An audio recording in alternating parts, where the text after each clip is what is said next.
Okay, let's get started. So I have Shantanu among us. So Shantanu has done his PhD from SNP, and then later he did his postdocs at the Budapest Wuppertal group at the university and the National Taiwan University, and now he is currently Los Alamos National Lab.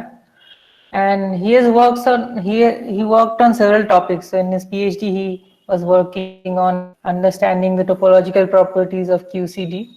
Later in his postdoc, he diversified it to studying beyond standard model physics on the lattice. And in last few years, he has been looking on the function measure from lattice QCD, and he will tell us more about that and his. So Shantanu, please. Okay, thank you, Sayantan. I would like to thank your department, especially Sayantan and Sanatan, for giving me this opportunity to talk here. The topic or title of my talk today is Parton distribution functions via moments from lattice QCD. And here are my collaborators for this project, among which Rajan, Shongu, Boram, and Tonmoy are from Los Alamos National Laboratory, and Huewen, Balint, and Frank are from a couple of other places inside USA. The outline of my talk is as follows. First, I will discuss what is Parton distribution functions, a little bit of history, its phenomenological importance, and I also briefly outline the two existing methods of calculating Parton distribution functions, namely the global fits and via lattice QCD. Then I will give a very brief outline of lattice case theory. After that, I will describe our calculation of the first moments of Parton distribution functions. We have calculated the isobector components of the unpolarized, polarized, and transversity distribution functions. Then I'll show our numerical results and compare our results with other lattice QCD calculations as well as results from the global fits. And then I'll discuss my future plans in this direction, which are to calculate the generalized form factors and complete spin decomposition of proton. And then I will divert a little bit from the main topic of today's talk and discuss one of my future plans, which is to calculate the eta prime mass using topological charge density correlator in a sextant model. The sextant model is a prominent model in working technicolor scenario. And finally, I will summarize.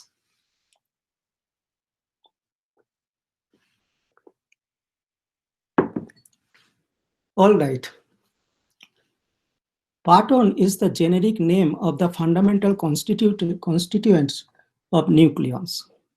And this name was given by Richard Feynman. And in simple quark model, nucleon, that proton or neutron are made out of 3 quarks, but we know that this picture is not correct.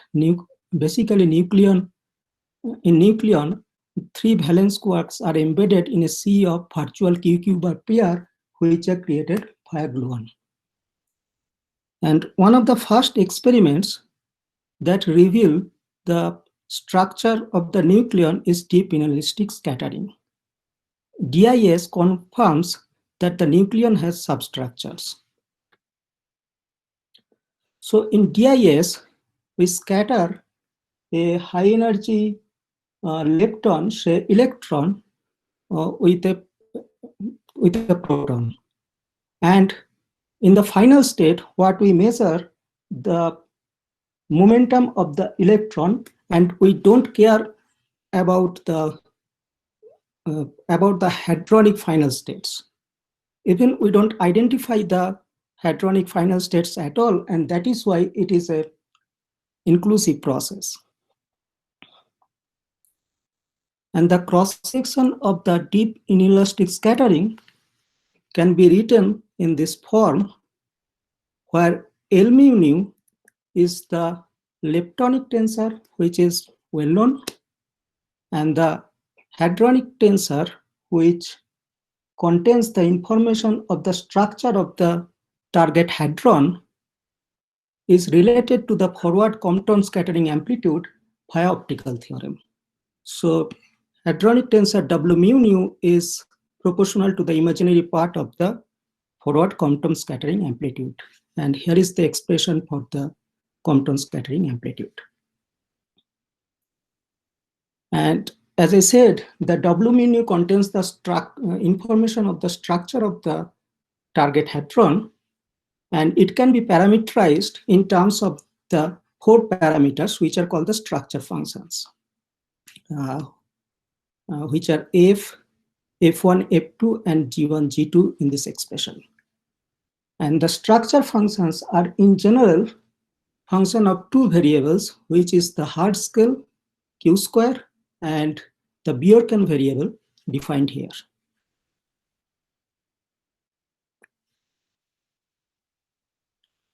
In the so-called Bjorken limit, which is Q square going to infinity, keeping X fixed, one can separate the short distance and the long distance physics of the structure function in this form. Here, this quantity C is the perturbative Partonic hard scattering cross section, which contains the short distance physics, whereas this quantity F is the Parton distribution function, which contains the long distance physics. And there is a sum over F, where F can be can be any pattern which can be gluon or U bar or D bar, anything. And the physical meaning of FZQ square is the following. It is the probability to find a pattern of type F in the target carrying a fraction Z to Z plus dz of the parent hadron's momentum. So the Parton distribution function depends on the particular pattern, which pattern is it, as well as the parent hadron. But it is independent of the process. So the same Parton distribution function appears in different kind of scattering process as long as the parent hadron is the same. So in this sense, PDFs are universal.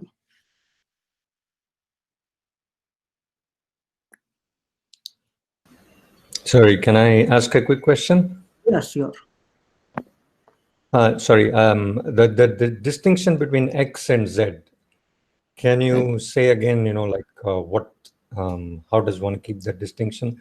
It's usually for the PDF, Z is what we call as X, right, in a cross section, or not? Yes, Z is the momentum fraction. Yeah, which we usually denote by X. Yeah.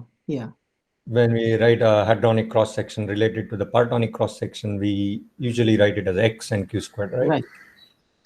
Okay, and now X is what is going into the definition of the form factor. Right. And so Z is really a fraction of X times the center of mass energy, is it?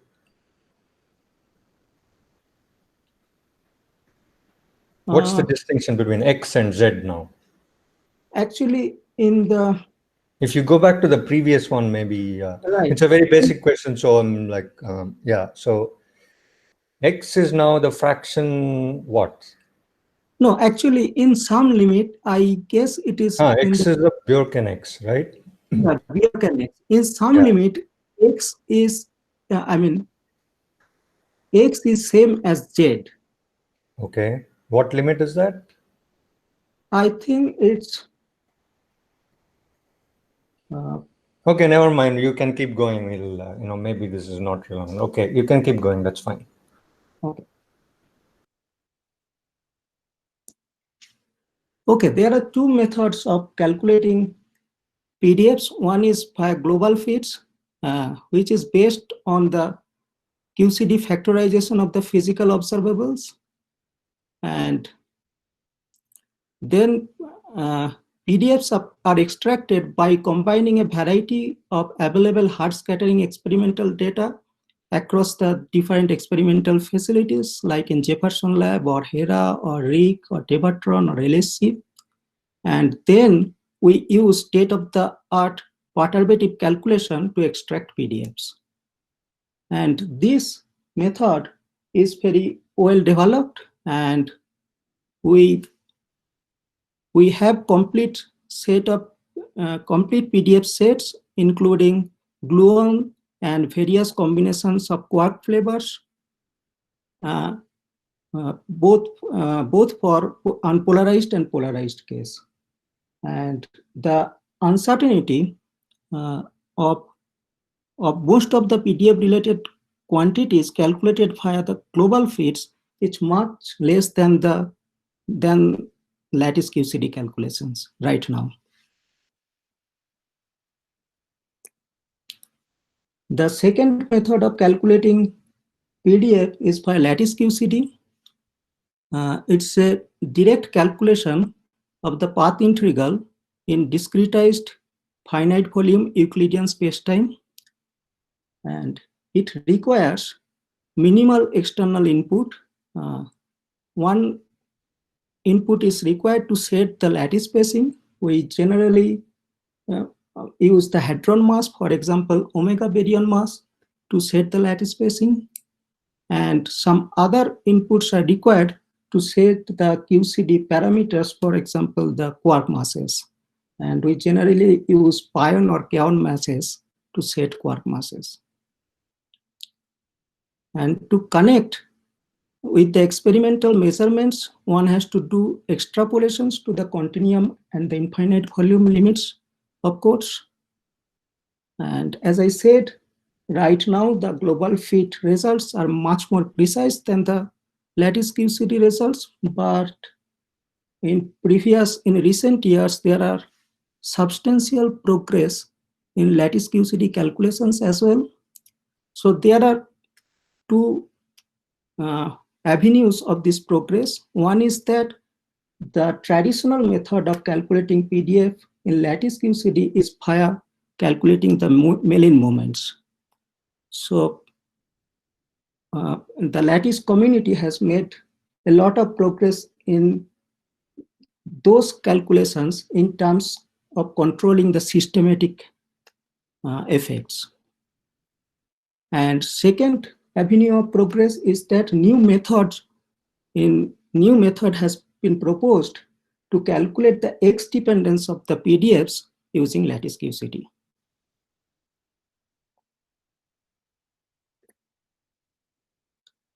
So again, why PDFs are important? The accuracy of any calculation based on the QCD pattern model depends on the accuracy of PDFs. So thus PDFs are crucial in any hadron scattering experiment, for example, in LHC, as well as it plays a crucial role in future experiments like high luminosity Large Hadron Collider or Large Hadron Electron Collider or EIC, electron ion colliders. Also, in order to probe new physics at LHC, we need to improve the precision with which we know the standard model background, so as to discriminate between the standard model and the new physics signature. Unfortunately, our knowledge of many Higgs production cross-section remains dominated by PDF uncertainties. Therefore, we need to calculate PDF more precisely in order to find new physics in LHC and in the future experiments. So as I said, the traditional method of calculating PDFs in lattice QCD is via moments. So before discussing the reason for that, let me first tell about the quantities which we are going to calculate. So first of all, we will consider the unpolarized distribution, unpolarized quark distribution, which is given by Q, which is sum of Q up and Q down, where Q up is the quark with helicity aligned with that of a longitudinally polarized target, and Q down is helicity anti-aligned. And the moments, Mellin moments of Q is given by this equation. The second quantity we are going to consider is polarized distribution, which is the difference between Q up and Q down. And here is the Mellin moments of the polarized distribution. And the third quantity we are going to consider is the transversity distribution, which are sum of Q perp and Q invert perp, where Q perp is distribution of quarks with spin aligned with that of a transversely polarized target. And the moment of the transversity distribution is defined here. And here I give the field theoretic expression for Qx and delta Qx. And this expression contains a matrix element of a quark bilinear, and it is written in the light cone coordinates. And the important thing to notice here, the psi bar and psi fields are separated by a light-like interval. And same is true for delta Qx. But in Euclidean space, light collapses to a point, which is the origin of the Euclidean space. And since lattice QCD is formulated in Euclidean space, there is no way we can calculate the distribution functions using these expressions. Sorry, quick question. Yeah. So this Q is what you were defining as F earlier, right? In your couple of transparencies. Right, right. Now that was a function of Q squared. So here you have suppressed Q squared. Yeah. Okay, which quantities now has a Q squared dependence? So actually, because of scaling for large Q square, we know that the structure function becomes almost independent of Q square. Okay, so this is written in that limit, huh? Right. Yeah. Okay. And how do you show that this Q is what you've written in terms of this quark bilinear? How do you show that this is true? Okay, I can motivate it in some way. Yeah, if there is a simple, logic to it, you can say. Otherwise, if it's technical, you can skip. It's okay. Yeah, and the simple thing is that if you go back to this expression for the Compton scattering amplitude, and one can show, just from this expression, one can show that in Q square going to infinity limit, this quantity is dominated by the light cone. I mean, when the separation is light-like. Okay. And J mu are the electromagnetic currents, right? Sorry? J mu, the electromagnetic current, right? Right, right. Okay. So now, how do you show that this is related to the quark bilinear that you had? So this is T mu, in some sense it is square, right? No. This is not electromagnetic current. This is the vector current. Okay. For the QCD vector currents. QCD vector current. Okay. Yeah. And this is the origin of the structure function. And because of this light cone dominance, I mean, this appears in this formula as well. Okay. that Is there no simple reason, I mean, argument to see why it is a quark bilinear here? oh, okay, yeah. No, at least I cannot have right now. Okay, never mind. Okay, yeah, please go ahead. Yeah.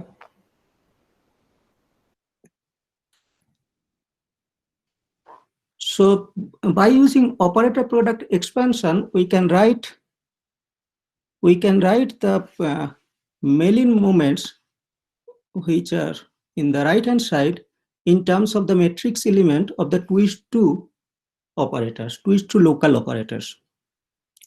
And we can calculate these left hand sides by using lattice QCD, and then by using this simple relation, we can calculate the moments.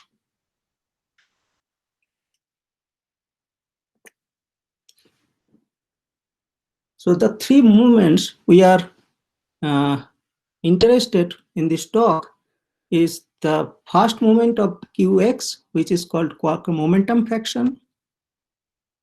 Thus also the first moment of the delta Qx, which is called helicity moment, and the first moment of the transversity distribution.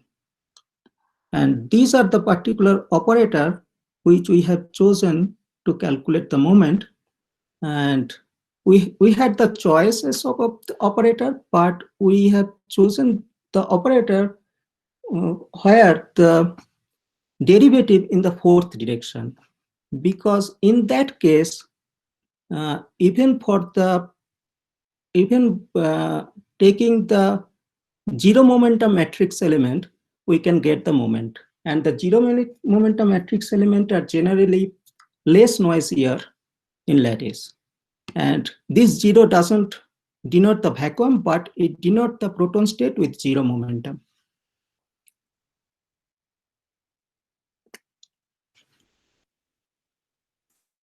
So in lattice case theory, we aim to evaluate the path integral in the Euclidean space, and here is the expression for the expectation value of a observable in path integral formalism.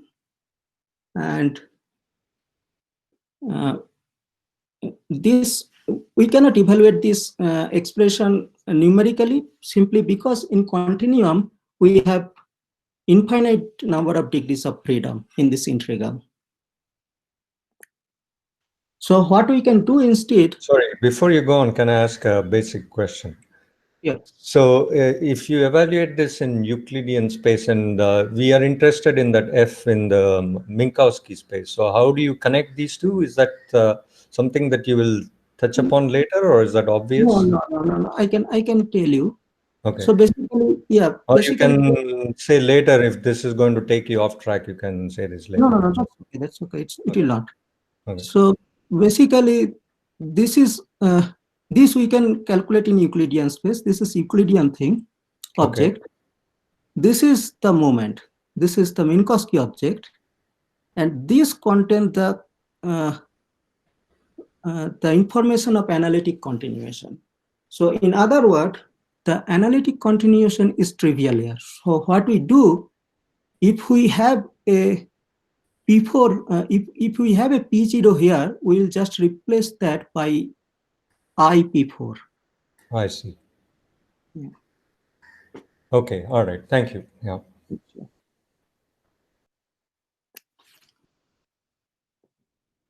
So what we do, we discretize spacetime and consider spacetime to be a finite box, and that way we reduce our degrees of freedom. We make our degrees of freedom finite, and the matter field or fermion fields are placed on the lattice sides, and to make the theory gauge invariant, the gauge fields should connect to neighboring lattice sides. These are also called link fields. So after discretization, we can write the path integral like this, and then by using the rules of the Grassmann algebra, we can integrate out the fermion fields, and what we are left with, this the gauge field integration, and we perform the integration over gauge fields stochastically. What we do by using a Monte Carlo based method, we generate sample gauge fields with this weight, and we approximate the expectation value as the average of the observable on that sample gauge fields. And this method definitely comes with some error, which goes as 1 upon square root of n, where n is the sample size. So in the infinite statistics limit, this is an exact, we recover the exact expectation value.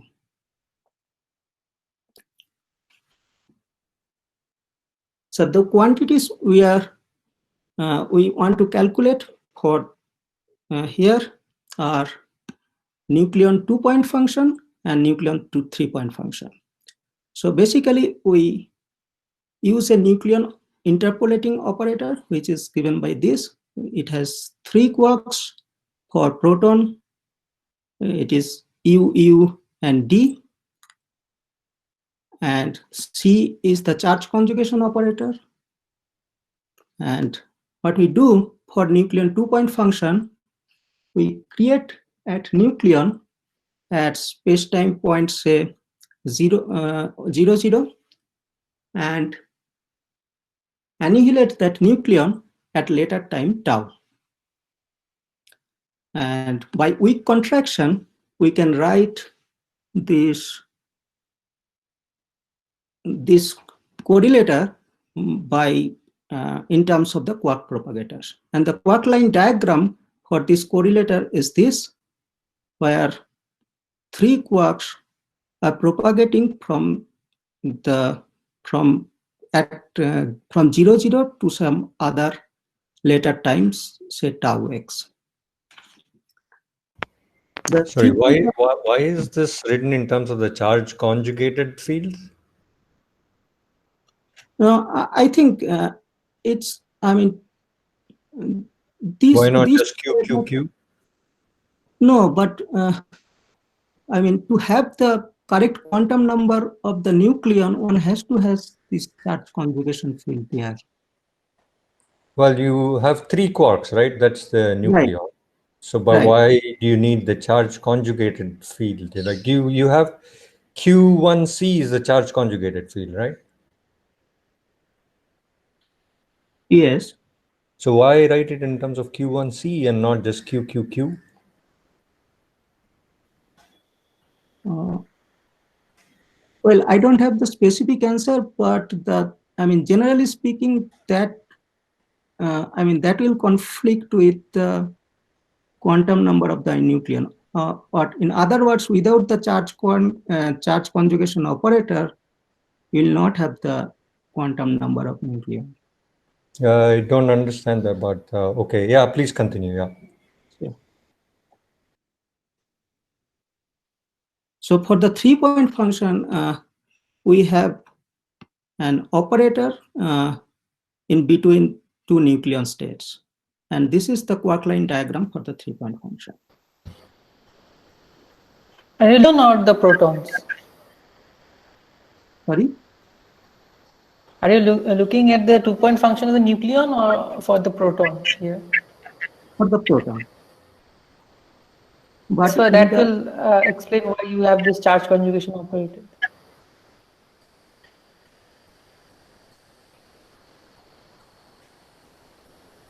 Sorry, then I would just have said UUD, right? 3 quarks. Why write it in terms of... Now you have to assign. Can I say something? In order to get the Lorentz invariant properties correctly, see, proton is a spinor, Lorentz spinor, and you have 1 Q that will give the correct spinor. And here you have to have an invariant. In order to get the invariant, you have to form the charge conjugate combination. Then it becomes Lorentz invariant, and then multiply by the Lorentz spinor, so that yarn becomes a spinor. Yeah. Yeah. So I these- can take three spin halves and just I need to take the spin half component. I take a tensor product of three 1/2s and I want to project out the 1/2. So you're saying writing it this way will make it automatic. Relativistically, this is the correct way of doing it. I see. If you have Okay. non-relativistic polyspinors, what you say is correct. But relativistically, you have to have this. I Then see. only it will be a correct total. All this whole field will be a spinor. I see. Okay, Okay. thank you.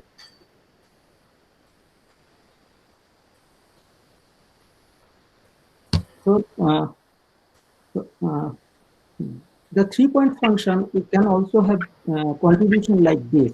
This comes from if this is the quark bilinear operator, and if it is of the same flavor, two quarks in this operator of the same flavor, they can contract among themselves, and then we can get this kind of diagrams. And later I'll show that this kind of diagrams are very difficult to calculate in lattice. So we try to avoid this, and one way to avoid this is to take the isobacter combination of those quantities, because in the isobacter combination, the disconnected contribution in the U quark and D quark cancel.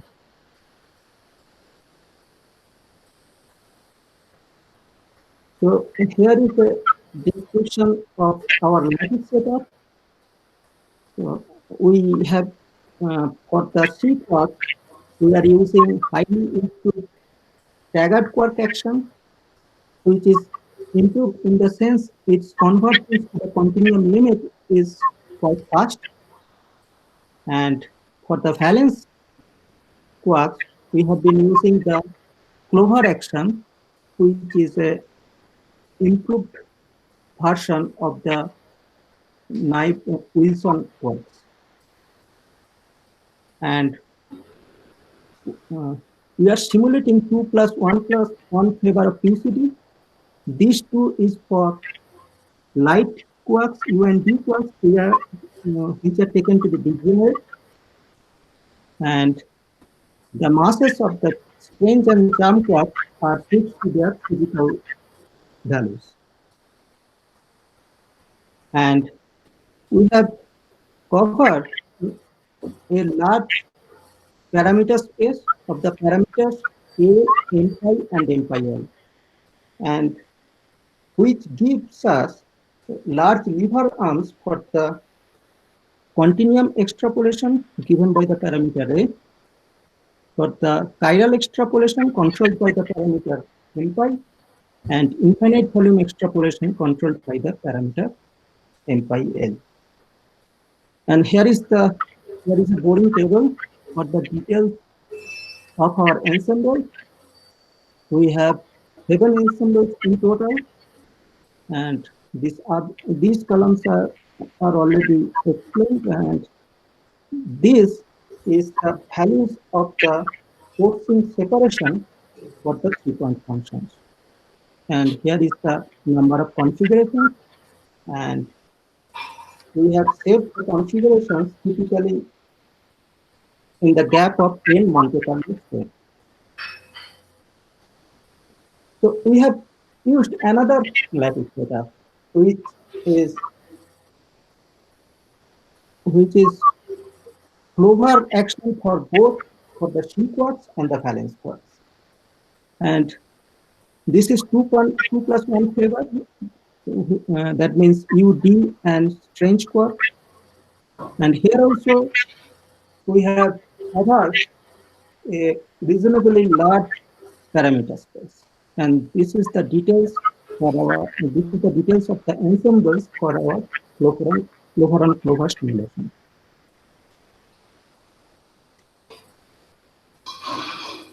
So by using spectral decomposition, we can write the 2-point function like this. And since it's a 2-point function of the nuclear interpolative operator, it should have all the states that have the same quantum number of the nucleus. And similarly, we can have the spectral decomposition formula for the 3-point function. And if we take the limit, this ratio of the 3-point to 2-point function, we can see that in the leading order, we can get the ground state matrix element. And as I have shown before, our movements are trivially related with this ground state matrix element. So this is the quantity we want to extract.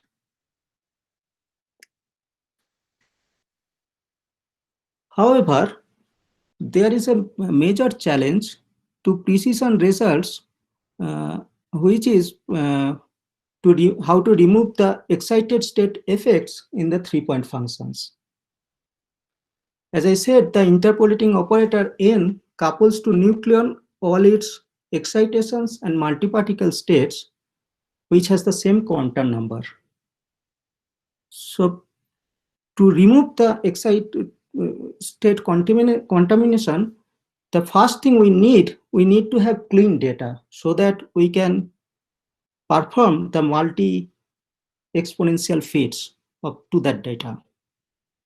And to have the clean data, we should have improved action and large statistics. And both of these add substantially to the computational cost. And there is a technique called smearing by which we can reduce the excited state contamination in our data, which is the following. As I have said, the basic building blocks of these correlators are the quark propagators. And what we generally do, we fix the quark source at a particular point and then calculate this quantity for all values of the x. Or in other words, we basically calculate one particular column of this matrix M inverse. However, we can consider that this Kuber field is not at a particular point, but it spans across some points. That will not change the physics in a major way, but what that will do, that will change the coupling of the 3-point and 2-point functions to different states. I mean, to the ground states and to the excited states. So what we do here, we basically tune this span such that the coupling to the excited states for the 2-point function data is minimized. So after all this, we feed our 3-point data at multiple sourcing separations using the spectral decomposition formula of the correlators. And in these feeds, we keep as many excited states as possible without overparameterization.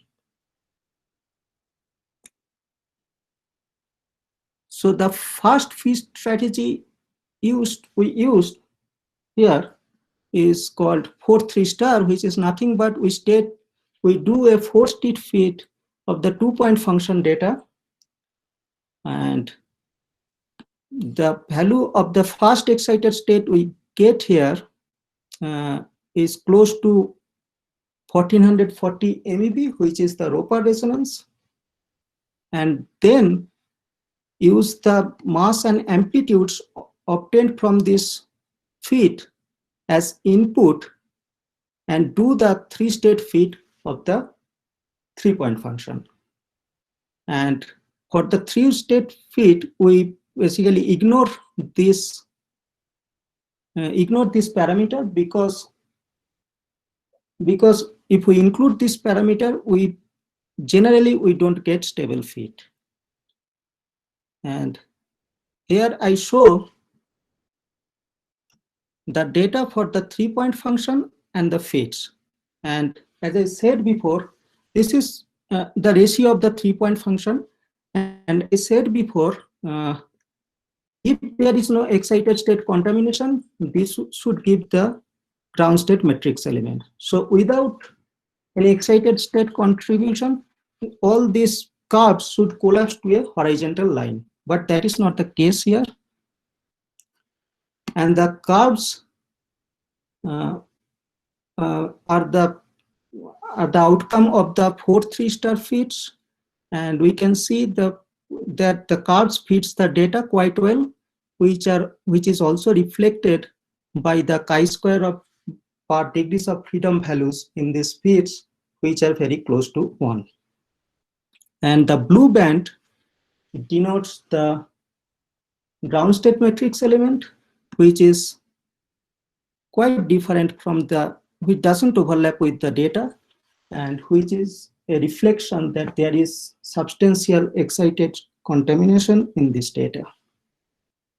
And this is the plot for the helicity fraction data, and this is the plot for the transversity moment data.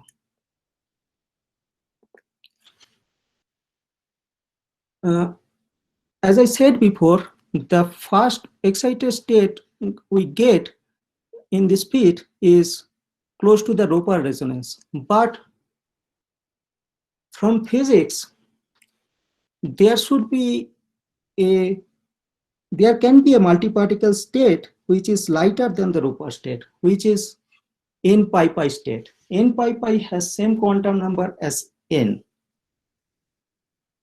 But if we keep the parameters free, the fit cannot identify the state. But however, we can give the information that such state may exist by giving a narrow prior in our fit algorithm, narrow Bayesian prior. And this kind of fit for the 2-point function is called 4n pi fit. And then we use the mass and coefficients obtained from the fit of the 2-point function to fit the 3-star fit of the 3-point function. And here is the result. For this particular case, the ground state matrix element is not that different from the 4 3-star fit, but this is not generally true. For some ensembles, it is quite different. The third fitting strategy we are going to consider is 4 to free, where we do a 4-state fit for the 2-point function, and for the 3-point function for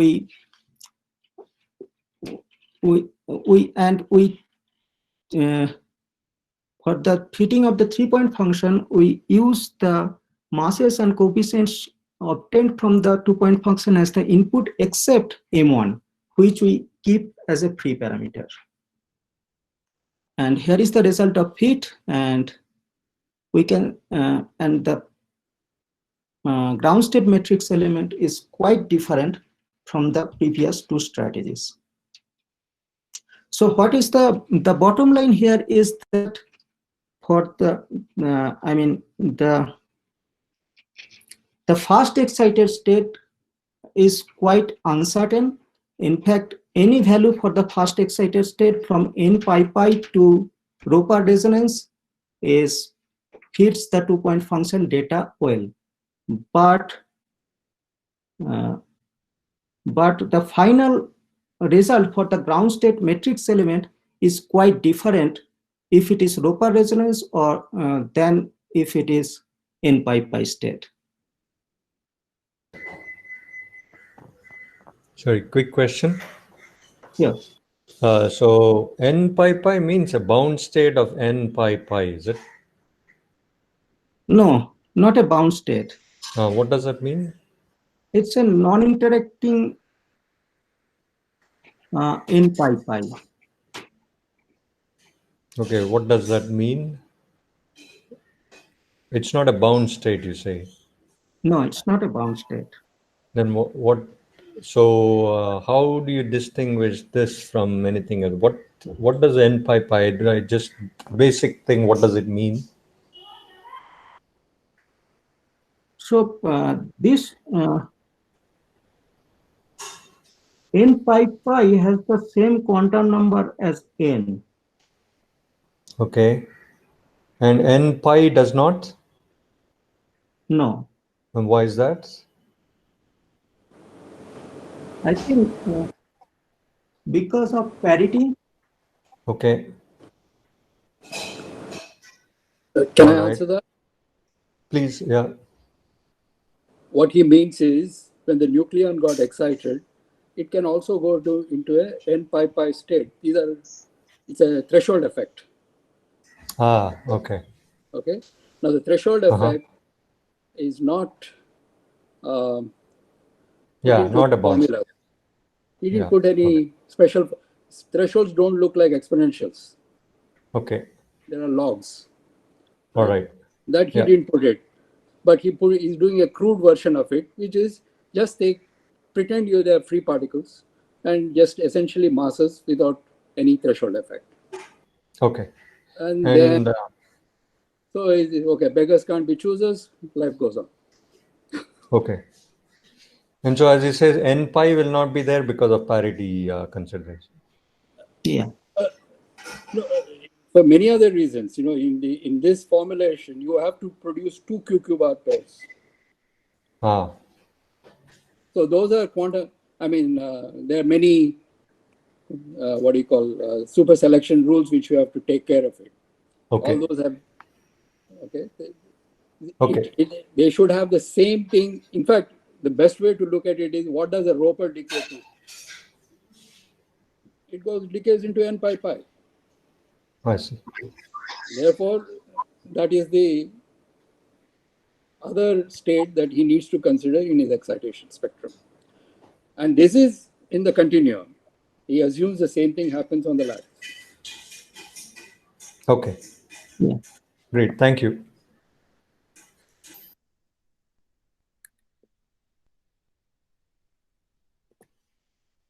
All right. This is the table where I show all different kind of fits, but the important thing is the 4-2 free kind of fit is quite different from 4-3 star and 4n/3 star. And so we calculate the ground state matrix element and then the moments, and then for all the ensembles, the next thing we need to do, we need to perform chiral continuum and the infinite volume extrapolation. And the ansatz we are going to use is this, and where these two terms are coming from the chiral perturbation, first order chiral part, leading order chiral perturbation theory. And since our operators for the Clover action is not improved, the leading cutoff dependence should be at order A. And we do simultaneous fit for all these three parameters. However, for the Clover on his case, we see almost no difference between having this term or not having this term. So for simplicity, we ignore this term for the Clover on his case. And here I display the data for the momentum fraction for all 7 ensembles as a function of A. And they show mild A dependence. And this blue band is the result of the extrapolation at physical value of m pi square, which is 135 MeV. And in the right plot, I have shown the m pi square dependence of the momentum fraction, and there is some m pi square dependence as well. For the Clover on Clover case, we were able we see some difference, about 5 to 10% difference in the extrapolated value by keeping or not keeping this term. So in order to have the infinite volume extrapolation, we keep this term, and here I plot the data as a function of A, m pi square and m pi n, and the main dependence of the data is on m pi square.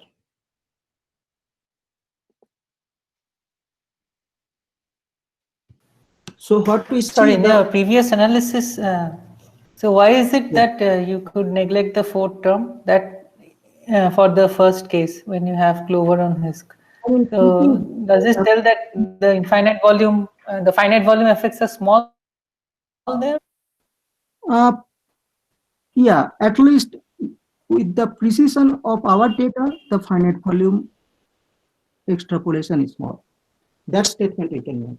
So for the Hisk firm, pion masses are near physical, or? I mean, we have two physical point mass for physical point ensemble for the Hisk, Clover on Hisk, but for Clover and Clover, we don't have any physical point ensemble.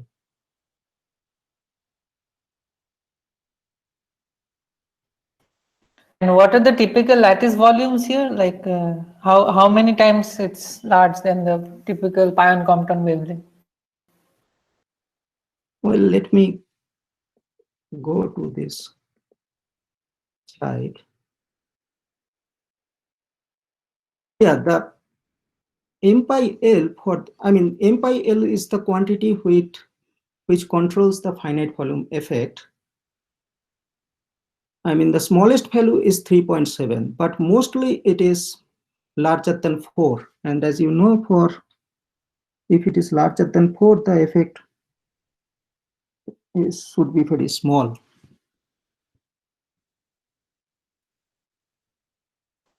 Yeah, thanks. And for the other one, it's less than 4, or it's? Well, for other one is like this. I mean, it depends on the precision of the data as well. I mean,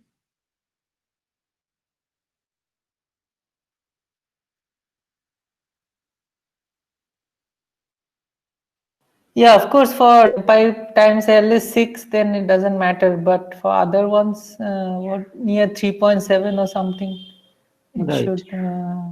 it matters.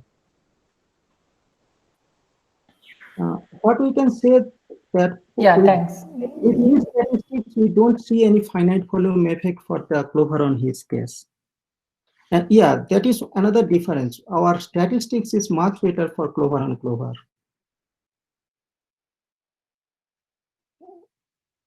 And here it is. There are some low statistics ensemble.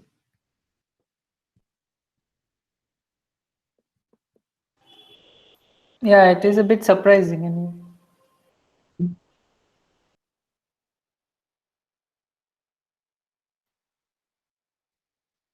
So what I find that all the three moments estimates increases by about 0.02 if we go from 4n pi 3 star to 4 3 star to 4 2 3. And based on the fact that M1 from 4 to 3 do not prefer M1 obtained by 4n pi feet of the 2-point data, we use the result obtained by 4 3 star feet to quote our final result. However, to account for possible bias due to not having resolved which excited state makes the dominant contribution, we add a second systematic error to cover the whole range between 4n pi 3 star and 4 to 3. And this is our result for the moments. And for the Clover on Hisk case, this is for Clover on Hisk case, and this is for Clover on Clover case. The first error is for the overall statistical error, and the second error comes from the systematic error from that I have just described, which comes from the excited state contamination. And the result from these two simulations are consistent, but for momentum fraction and helicity fraction, the Clover on Clover result is a bit smaller than the Clover on Hisk result. So this is the comparison of our data with other lattice QCD calculation as well as the global fit results. This is for the momentum fraction. The part below is for the global fits result, and these are the lattice QCD results. So, and this NME is for the Clover on Clover, and PNDME is for Clover on HISC. So our Clover on Clover result is well consistent with the global fit results and also sort of consistent with recent lattice QCD calculations. And previous lattice QCD calculations generally gives a larger value of the momentum fraction. So what we can safely say that this calculation has reached to a stage, reached to a kind of matured stage, and the further calculation can reduce the error continuously. And this is the comparison. And what is this blue band here? Sorry. Yeah, blue band This is blue experiment global lattice data. yeah, blue band follows this data just to compare these data with others.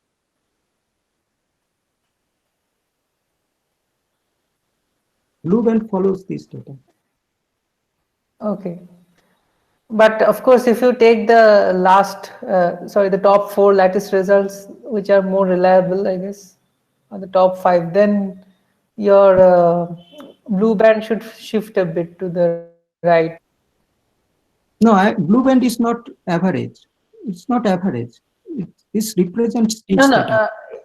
in case you take all of them and not based on only one data point, but you take the I 4 or understand. 5 data points, yeah, I understand. and do an average of that, then it should go more towards the right, I agree. It's But bad. the point of this plot is to show how our data compares with others. That is number one. And secondly, I'll show a couple of slides later that in these calculations also all the sources of systematics are not taken care of.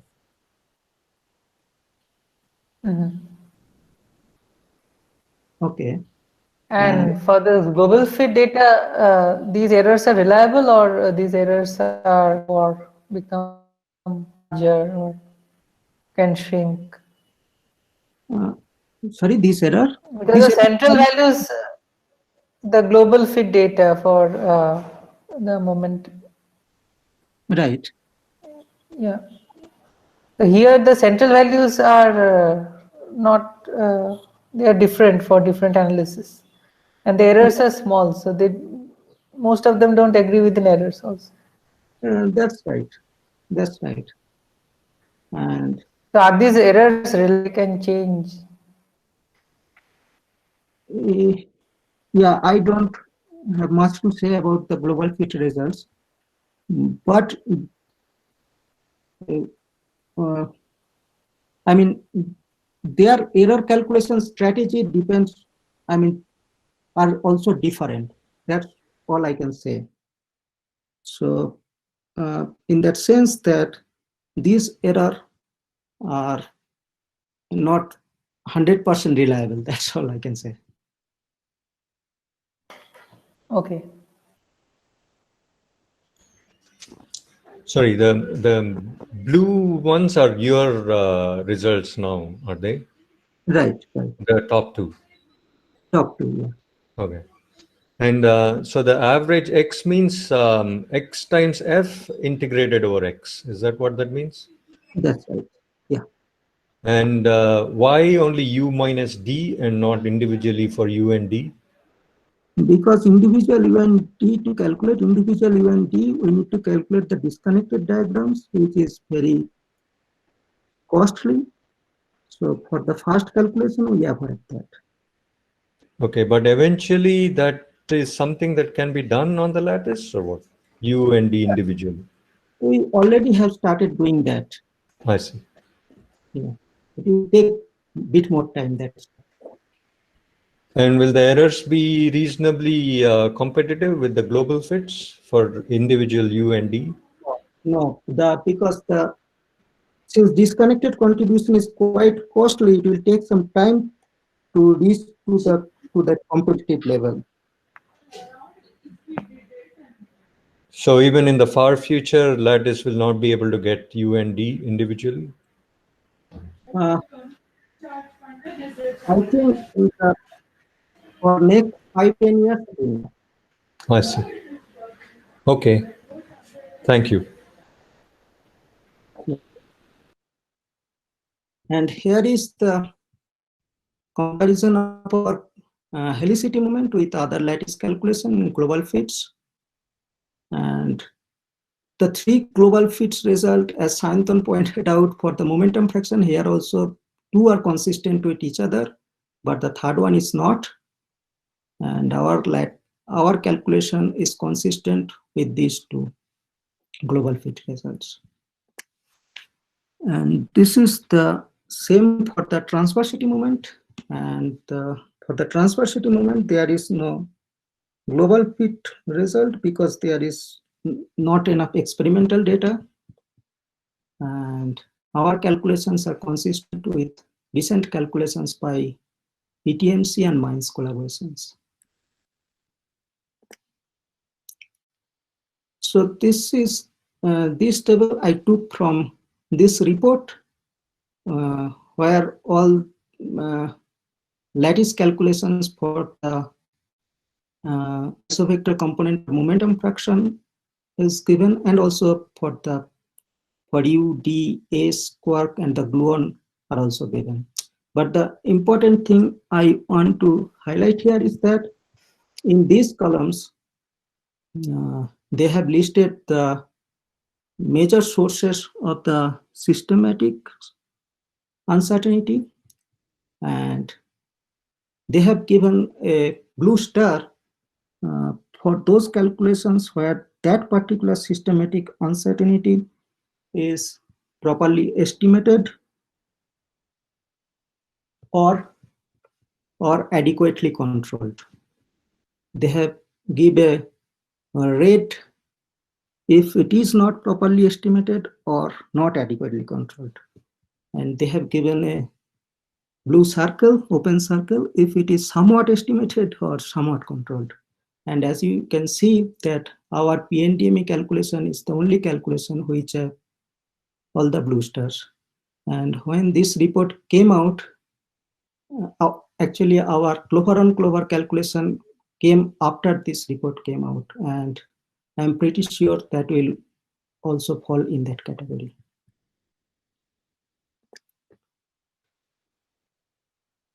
Okay, so now the limitation of the calculation of the distribution functions by moments. So we have what we need to do. We need to do inverse mean transformation to get the distribution functions from the moments. It's a very well-defined procedure, but the thing is, in principle, we need all integer moments to do that. In lattice, we have reduced symmetry from O4 to H4.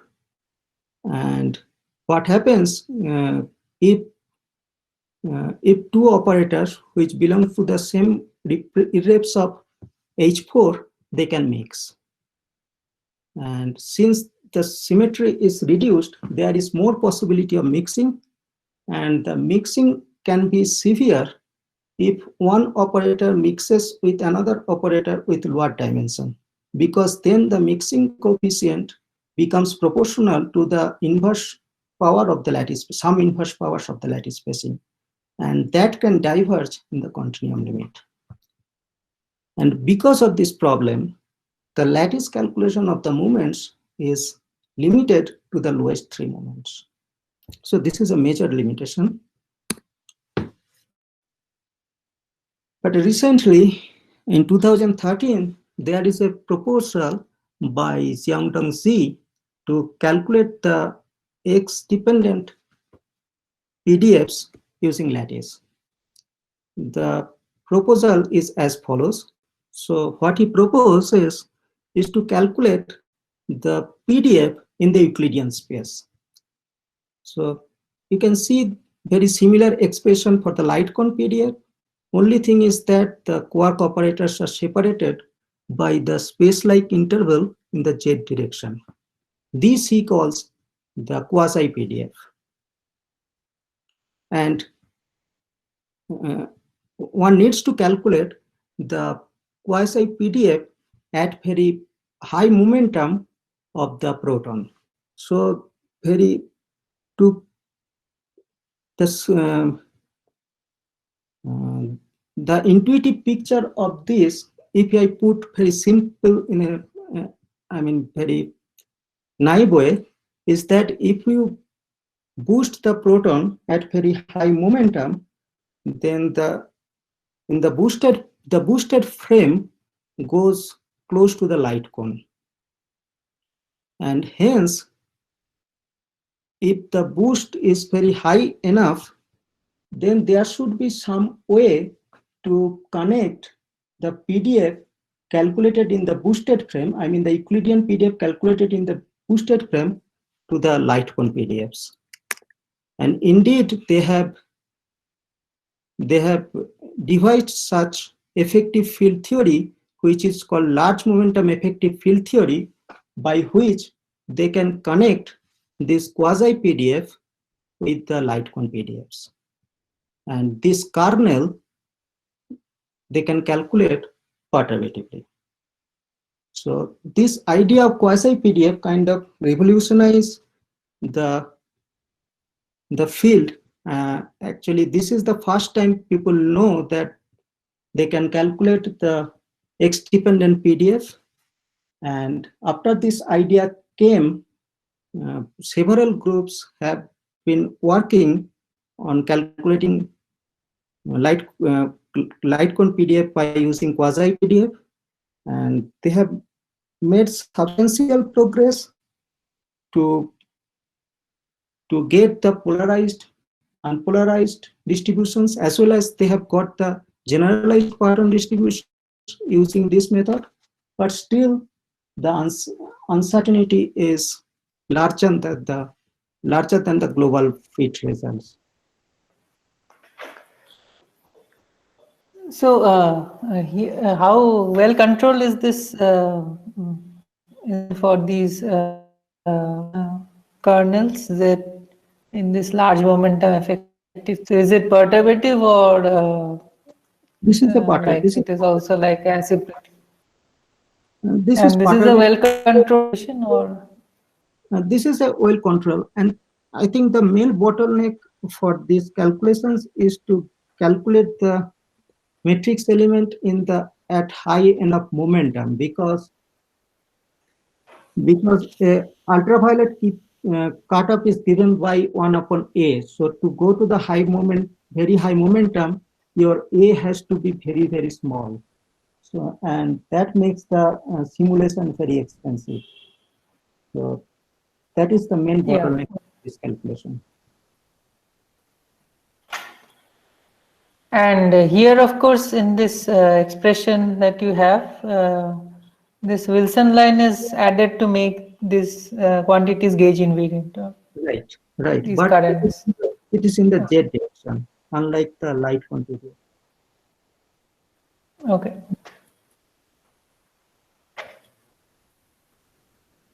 There are a couple of other methods. The pseudo PDM method, which is a variation of the quasi PDF.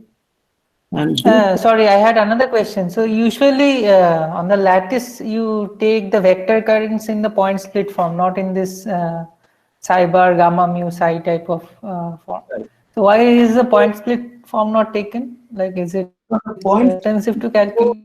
Because in this local form, of course, you will have to put in all this renormalization and everything. of course, or you have to put in this with.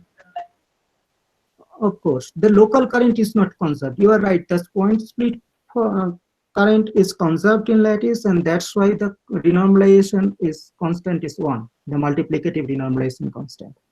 So for the local current, we take it because it is easy to calculate, and it is easy to calculate the renormalization factor for it as well.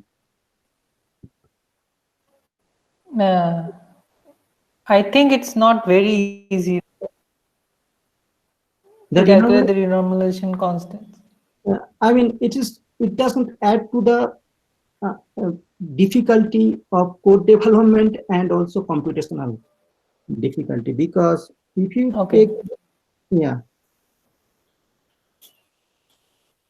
because anyway you have to calculate the renormalization constant for the axial case, so that is quite similar to the vector space.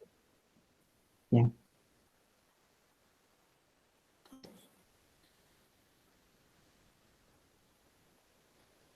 Shantanu, you have to wind up within 5 because. Oh, okay. I'm quite late. Okay, I am quickly going through my future directions. So one quantity I want to calculate the generalized Parton distribution functions, and this kind of quantity appears in deeply virtual Compton scattering, and the physical these are the parameters of x, z, and t. T is the p prime minus p square, where p prime and p the momentum of the proton in before and after, and z is the skewness parameter. What GPD physically means at z equal to 0, it can be interpreted as the probability amplitude of finding a quark with longitudinal momentum fraction x at a given transverse distance from the center of momentum of the nucleus. So it is, in some sense, it captures the information of the 3D structure of the nucleon, and that is why GPD is very important in the future experiments. And the moments of GPDs can be obtained by some quantities called generalized form factors, and the generalized form factors are also related with the twist matrix element of the twist operators, but at finite momentum. So we already have calculated this matrix element at 0 momentum. So only thing we need to do, we need to calculate this matrix element at finite momentum to get the generalized form factors. So this calculation of the generalized form factors are also not new. There are a few calculations, but the systematic control is even worse than what we had for the momentum fraction or helicity moment or the transversity moment. So there is a lot of improvements there, room of improvements there. So next thing I am going to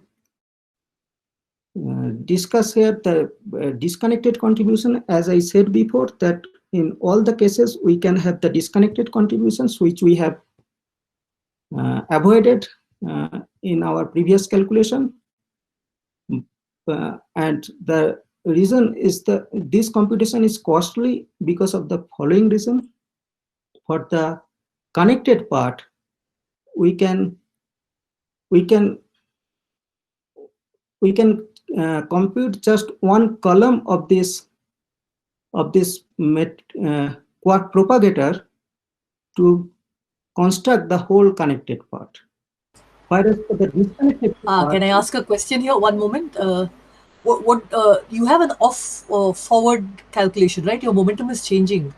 How do you suddenly get a disconnected piece then? I mean, that should then happen for both cases, right? No. Before also we had the disconnected piece, but we avoided that by taking the isovector combination. But now in future, I want to calculate the moments for the Q quark and D quark and S quark individually, and then I cannot avoid the disconnected. And also in the U and D are the same in the lattice calculation. So the disconnected part for the U and the D quark, they cancel each other. Yes. Oh, okay. I see. Thanks. But of course, if you include isospin breaking, then of course it will not cancel exactly. You're right here. So here, thank you. So here the point is that we need to calculate this M inverse at each point and then take some of those quark loops. So basically we need to calculate this kind of trace, and which is very expensive and which is almost V times expensive than the connected calculation, where V is the lattice volume, which is typically 10 to the power 8. It's a lot. So what we can do, or a cheaper way to do it, by using stochastic noise method. So in this method, we basically use L column vectors, each of size 12V, and these noise vectors has the properties of the white noise, and by using these properties, okay, before that we calculate the xk, or rather we invert this M as keeping this noise vector as source to calculate this x vectors. And one can easily show by this quantity, which is eta dagger x, can approximate the trace of M inverse. And the point is we need only L number of inversions here compared to 12V number of inversion, and L is typically a couple of thousand, which is much less than 10 to the power 8. So we have already implemented an improved version of this stochastic method, and in future I will like to calculate the disconnected contribution for all these quantities I have already discussed, for the light quark momentum fraction or helicity moment and the transversity moment, as well as one should remember for the C quarks there are only disconnected contribution, and here is the table showing the recent, current status of the lattice calculation of C quark momentum fraction. You can see the error is almost 50%, whereas for the global fits, error is in between 10 to 15%. So there is a lot of improvements, room of improvement here. So another thing we are going to consider is the quark contribution to the proton spin. As we know that EMC experiment has shown that only about half of the proton spin is carried by the valence quark, and by from G decomposition rule, quark spin can be decomposed into these three parts, where this is the quark angular momentum, this is the gluon contribution, and this is the quark spin contribution. And this quark spin contribution is and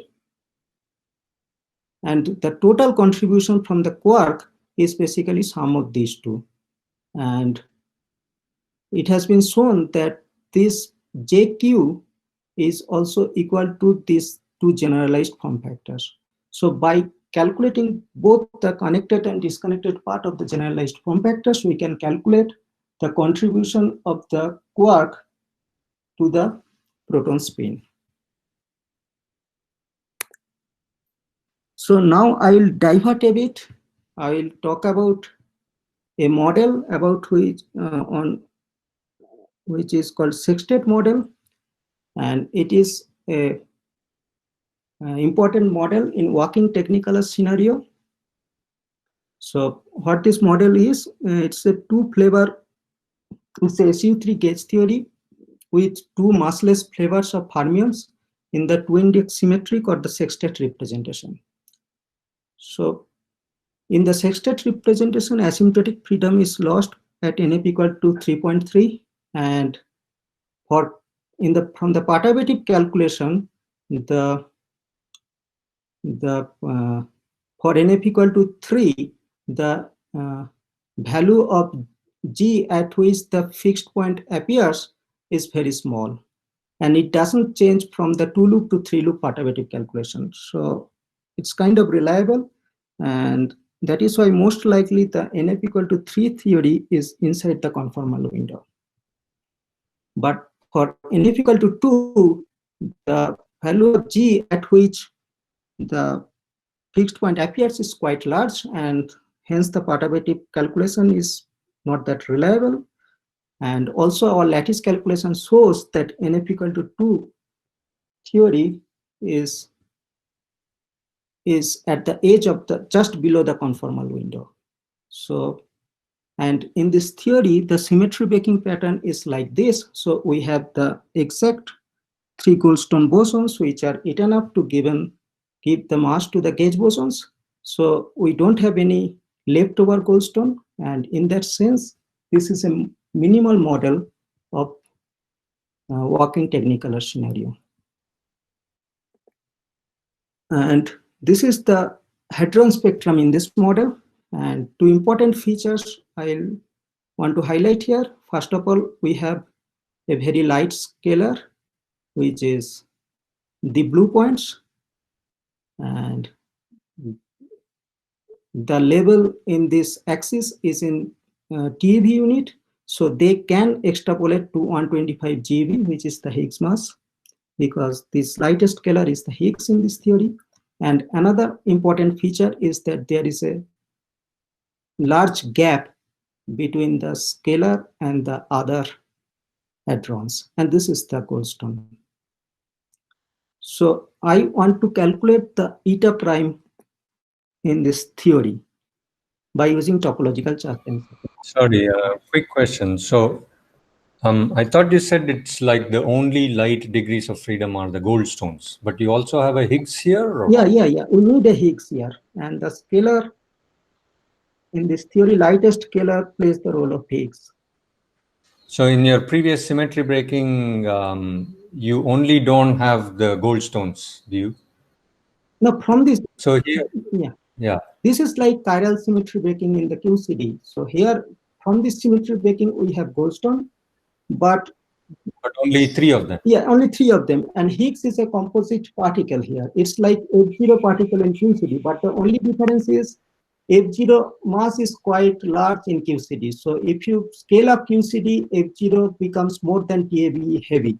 But since this theory is close to the conformal window, and probably because of the pseudo-dilaton interpretation, the lightest scalar is quite light here.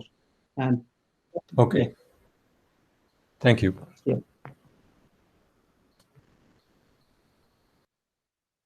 So the light means here there is some suppression. It's at 0.5 TeV, right? Is that's the lightest bit, while the others are like at 0.8 or something? No, others are more than 1.5 TeV. So what is that black one? Black one is the pion, is the Goldstone. Oh, so that's not massless. So wait, I mean, that's funny. I mean, like the Goldstone should be lighter than the Higgs, no? It should be exactly massless part. Right, in the chiral limit it should be. But then this is problematic for making a realistic theory. If the Goldstone is not very light, then how do you get all the W and the Z to work and all that? No, it's light. Actually, this is more about the representing the data here. Okay. So is that a lattice artifact or what? This is part of this thing is the lattice artifact, and part of this thing, this is represented in a bad way. So, okay, I don't have the plots now. So we have done the chiral limit for the Goldstone, and they are going to 0. I see. Okay, thank you. Yes, sir.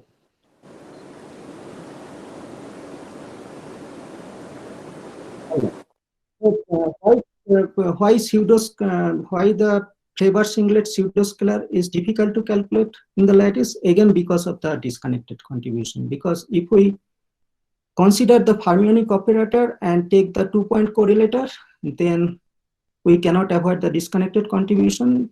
For example, this U bar can contract with this U.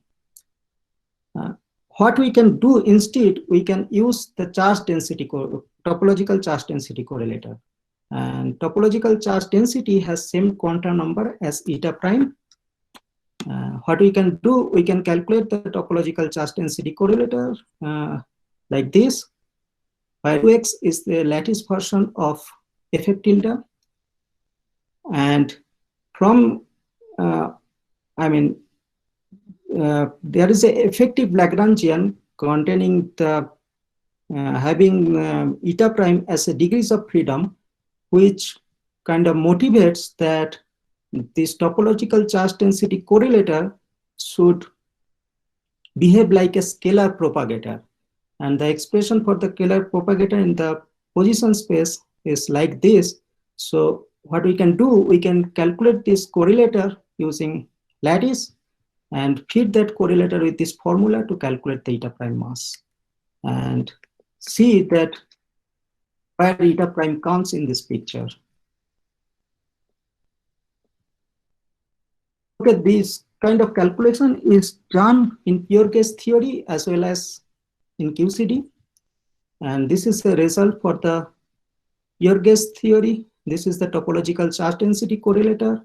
And this part is unphysical because the Qx has finite size on the lattice, and if Qx and Qa overlap, we get contact term. And this is the contact term. So one should fit the tail of the correlator to get the eta prime mass.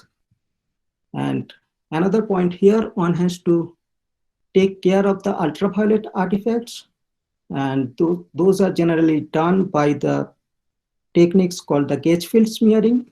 And now we have very nice technique of gauge field smearing, which namely the Wilson flow, which gives a control way to smear the gauge fields. So let me summarize.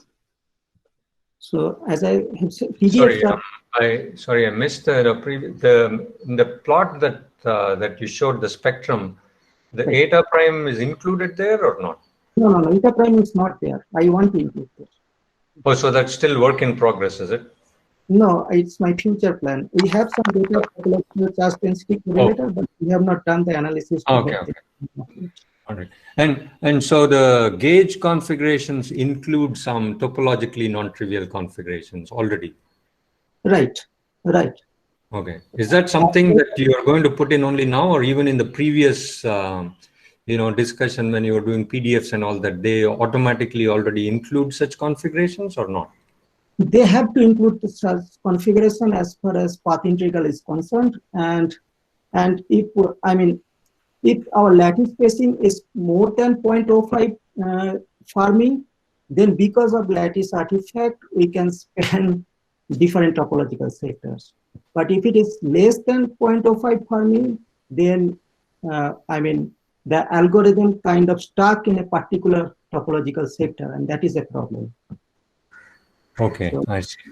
that is an open problem in lattice QCD. So usually it is topologically non-trivial gauge configurations, or it's only trivial? For all our ensembles, all kind of configurations guided by the path integral are. Can I interrupt? Yes, please. Yeah.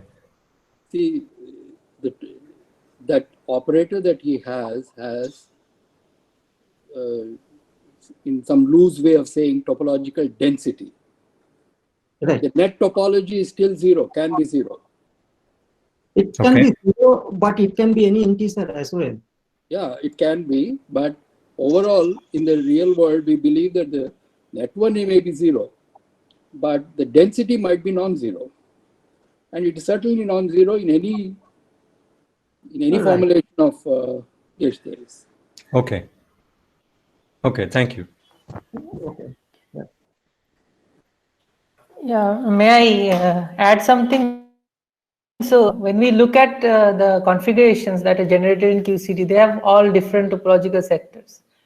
And usually since QCD is CP even, so the average topological charge when we calculate from all these configurations should be zero. But of course, there can be just captured by these 2-point correlation functions. Okay, now how do you enforce that average is 0? Is that put in or? I mean, this information You should. right? Yeah, so one has to take good large volume lattices so that there are enough fluctuations so that instantons created here are destroyed at the other full fluctuations, but the total charge is 0. Automatically it will be, is it? If you have large enough volume. Large enough volume and Thank you. also improved fermion actions and everything that ensures that. It's a discrete symmetry. Your action is CP invariant. Then it will be 0. But if you put a CP non-invariant term in your action, then it will not be 0. So, but that could spontaneously get generated, Yeah. no? The CP non-invariant. that is possible. That is open. But in practice, Yeah, that in always happens. simulation, that does not happen or what? No, that happens locally, but globally, there are controls.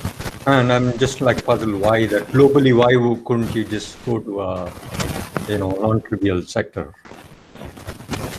Okay, maybe this is a different discussion, so we'll maybe some other time. Yeah. Okay, yeah. Thank you. Okay, so to summarize, the PDFs are needed as theoretical input to all hadron scattering experiments. And in some cases, the largest theory uncertainty comes from the uncertainty of the PDF. And it's also important for the search of new physics. For most quantities related to PDF, global fit results are ahead of the lattice QCD in terms of the precision. In this talk, I have presented a fully controlled lattice calculation of isobector components of momentum fraction, helicity fraction, and transversity moments. And we can safely say that the lattice calculation of these 3 quantities has reached to a mature stage, and the future calculation will reduce the errors further. And I have, there are some new methods to calculate the X-dependent PDF from lattice QCD. And I have briefly described my future plan, which are the calculation of the generalized form factors and the strange and the charm moments, that means C-quark moments, and also in a different direction, which is to calculate the eta prime mass in an important working technical model, which is the sextet model, using topological charge density correlator. So thank you for your attention. Yeah, for this very nice. So if you want to ask questions, ask. Okay, let me make one comment, or question, which is that probably I have conveyed the message that this is the PDF is kind of hot topic right now in lattice QCD, and as far as I know, there is no lattice person or lattice group in India who is doing research in this direction. Yeah, just a comment. Can I ask a question? Sure. Yeah, so you showed the average X. And I think when you said about the Mellin inversion, you probably touched upon this. So if I want the F, maybe the difference, because you say you don't want to compute the disconnected diagrams, but the F itself as a function of X, that you don't have, right? Maybe No. FU minus FU minus D, that you don't have. Or is that inversion, Mellin inversion, is that going to give you FU minus D? Yeah, if we do the Mellin inversion of the U minus D, that is going to give me FU minus D. But you did not present that, did you? I don't have that because I have only the, I mean, you need a lot of moments to do that. Huh. So is that something that's feasible, just doing that thing and comparing the global fit for FU minus D? Right now, it is feasible after the quasi period. So, it is, I mean, the central value obtained from quasi period is kind of consistent with the global period result, but the uncertainty in the lattice calculation is much larger than the global period. And Yes. that See, difference technically, is- can I just make a point there, Shiri? Technically Yeah, speaking, you need all the moments in order to invert, okay? But the good thing is that the higher order moments are always going to be suppressed because x is between 0 and 1, right? So because of that, you don't really know, like calculationally, you don't really need all the moments. Right, So but is it at least true that if I look at small enough x, then I'll get a better and better? No. Moments are for all x, right? So you No, can't. I mean, It's at not least, really you know, one to that one. if the higher moments are suppressed more for smaller x, at least is that true? No, because there are poles in the splitting I see. function. Yeah, it's not so clear. Oh, Yeah. I see. Okay. All right. And roughly the error comparison from global fits to what you had is how many, you know, what is the factor that we are away right now? for momentum fraction, it is a lot. I see. Yeah, but for the helicity fraction, it's not that much. For momentum fraction, if I remember correctly, this is kind of Yeah, maybe yeah, this is representative, right? So if, yeah, 1 to 2% error, and this is kind of 10 to 15% error. okay, maybe a factor of 10 or something like that. Okay, thank you. Yeah, may I ask a question? Yeah. Sure. Santanu, in the kind of calculations you are doing, there are two limits you have to take. One is continuum and another is zero temperature. How do you make sure you have reached the zero temperature in your calculations? No, our calculation is at zero temperature limit. I mean, it How is do you make sure that? okay. So, I mean, For zero the temp continuum limit, we just keep decreasing the lattice and try to see the corrections are smaller and smaller, and then we have reached, right?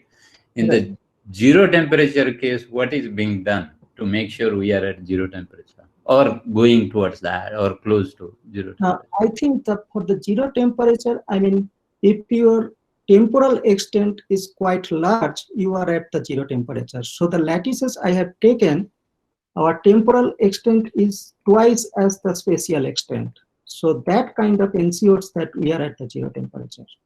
What if I make thrice and get different result?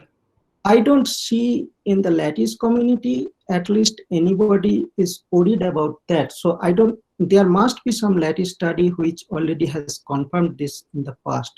So that is my impression. No, But I have your data is showing it, no? L cube times T. T is varying. no, for a given ensemble, T is not varying. I mean, for a given lattice spacing, T is not For a varying. given one, it's not. But across many other, you know, like this one, the third and fourth, different groups. But What as he says, yeah. Yeah, but Of course, if one has a symmetric lattice It's also. not in terms of tau.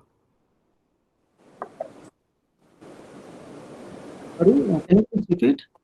No, it is not n tau which matters. It's n tau times the lattice spacing. That's the one. That is the temperature, right? Yes. And if that goes to if that dependence has been checked by, I'm sure if people are not doing, somebody must have Right. seen Right. it. Yeah, but I personally have not checked that. Yeah, that's all I can say. And as far as the spatial size is concerned, how do you decide that this size is big or small for my calculations? Well, that is, I mean, if we have larger size, that will be better for sure, but that will increase the computational cost. So what we do, we basically see, we basically decide such, ensembles sizes such that we have reasonably good range of this finite volume parameter, so that we can make a good infinite volume extrapolation. Yeah, okay, thank you. May I comment on this? So, since in QCD, pion is the Goldstone boson, so it's to take like 4 to 5 times the pion count and wavelength. That all for many of these calculations. But of course, I don't know, for these operators. In this? Sorry, I didn't get your statement. No, this aspect you are saying is has that been taken into account in deciding these lattice sizes and the corresponding beta? Yes. Yeah, that is the point. What Shantanu has said is the same as this, where MPL has to be very large. But in our case, we want to do some extrapolation of the MPL as well. So that's why we want our ensembles spans over a good range of this MPL. Yeah, at least one has to go to the scaling regime, and then one can do an extrapolation. Right. So for going to the scaling regime, at least 4 or something. Yeah, right. Yeah, it's kind of 4. And about this, I wanted to ask also about this topological charge. When you have this ensemble of configurations, right? You have each configuration has one topological charge, right? Total. Yeah. What is the distribution you have for this? Gaussian. Gaussian. So the average is not necessarily 0, right? It has always have some width. It has width, but it's about 0. So the average is 0 actually, but the width goes as one volume. Yeah, that also, this average is 0 is, this width is also equally important, right? So what type of configuration? No, it has to be Gaussian with a 0 average, because check that Gaussian makes sense. The width is also important, right? Yeah, it should scale with volume. So in the infinite volume limit, you should get to, it should narrow down to Q. And of course, when we calculate the average on the ensembles, it should be 0. So that is ensured by this Gaussian distribution. No, the width can come from excited states like eta prime and stuff like that, or blue balls. Okay, so that's not against any wisdom. The average has to be 0 if you don't want any discrete symmetry to be spontaneously broken. Yeah. And also susceptibility for the topological is dominated by the eta prime mass, the ground state of that correlator. Yeah. So that happens in a finite volume. Of course, when we go to the infinite volume limit, then of course. Yeah, then everything should go to 0. Yeah. Okay, thank you. Thanks again, Shantanu.